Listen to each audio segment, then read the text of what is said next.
The moment I walked into the courtroom, my mother laughed. It wasn't a loud laugh. It was quiet, sharp, and cruel. The kind of sound a predator makes when it thinks the prey has walked straight into the trap. Beside her, my father just shook his head, wearing disappointment like a badge of honor. They didn't need to say a word. To the world, I was the unstable daughter. The failure. The burden they'd finally decided to bury in public. But as I took my seat, I felt the weight of the flash drive in my pocket. 7 years of silence wrapped in digital code, waiting for one sentence to break it all open. I caught my mother's eyes. Just for a second, I saw it, a flicker of fear behind her perfect, Botoxed smile. She'd spent my whole life teaching me that silence was obedience. Today, she was going to learn that silence is also a weapon if you've ever been underestimated, gaslit, or betrayed by the people who were supposed to protect you. This story is for you. Today, we're diving into a tale of academic theft, family betrayal, and a revenge 7 years in the making. Hit that like button and subscribe if you believe that the truth always finds its way to the light. Let's get into it.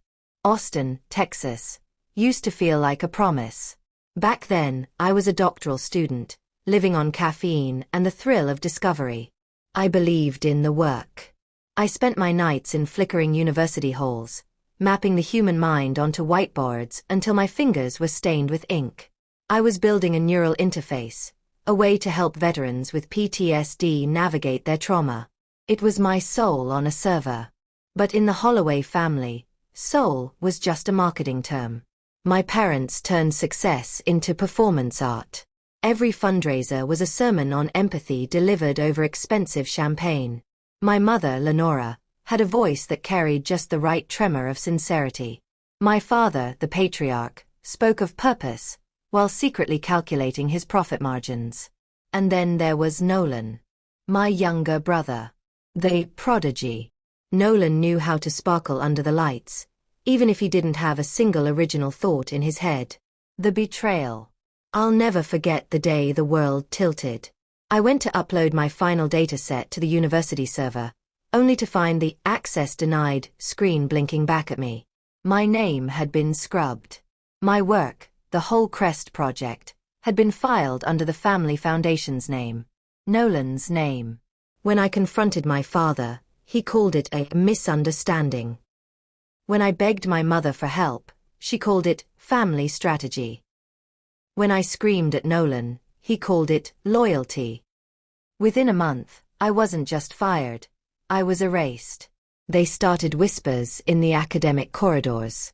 Celestine. Oh, poor thing. She had a mental break. The stress of the project was too much. She's unstable. The locks on my office were changed. My colleagues stopped returning my calls. I left Austin with nothing but a few files, a flash drive, and my mother's final kindness. She leaned in close, smelling of jasmine and coldness, and whispered, "Sweetheart, some things are too heavy for women to carry." The 7-year ghost.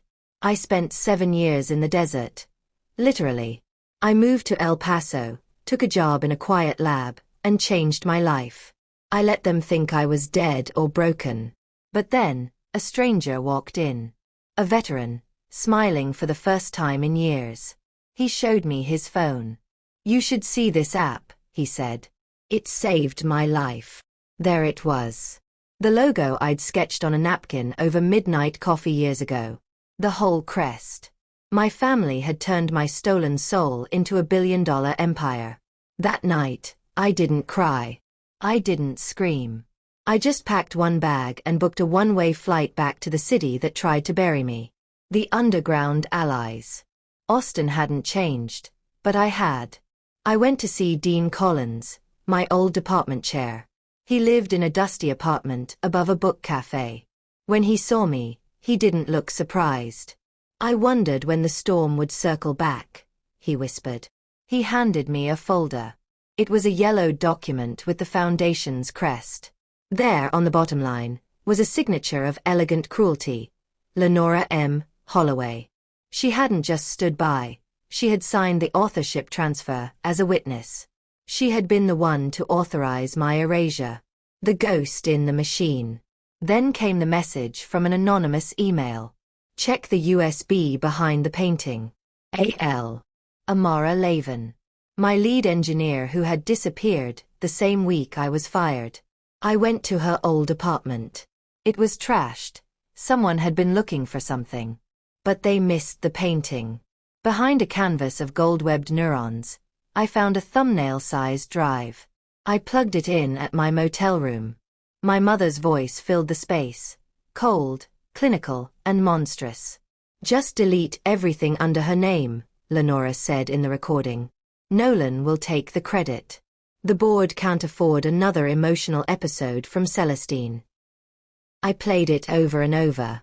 Every time she called me emotional, I felt my resolve turn to steel. I wasn't an episode. I was the protagonist. The confrontation. I didn't go to the police yet. I went to their turf. I walked into the Foundation's annual gala, standing in the back as Nolan stepped on stage. He was presenting his newest update.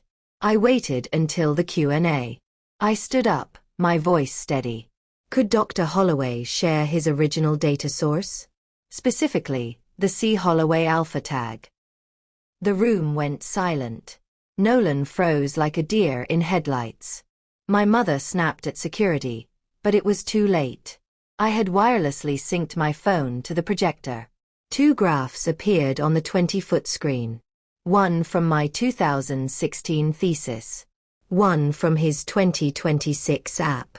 They were identical. They kicked me out, of course. But the seeds were sown. The price of truth. Things turned dark after that.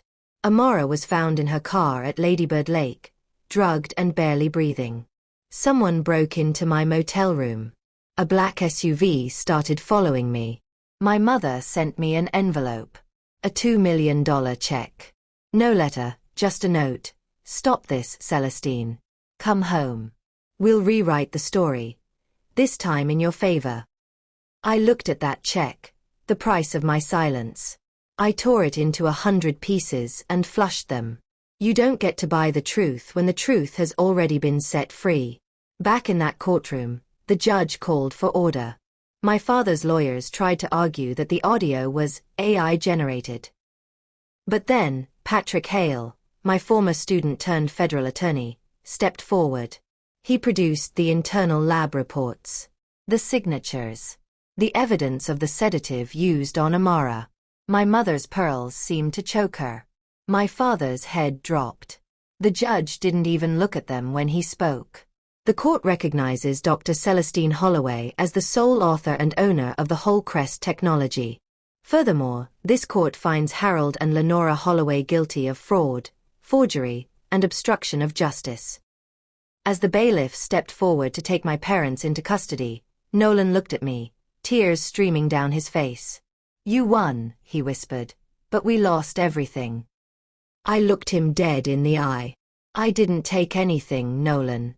I just brought the truth back into the light.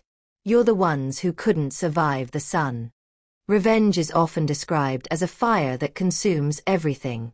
But for me, it wasn't a fire. It was a renovation. I took the ruins of my life and I built something honest from the ashes. Today, the Holloway Foundation is gone. In its place stands an institute for ethical research, a place where no one's name will ever be erased again. If you enjoyed seeing a gaslighting family finally get what they deserved, make sure to smash that like button. It really helps the channel out. And tell me in the comments, what's the most satisfying receipt you've ever seen someone pull out in an argument?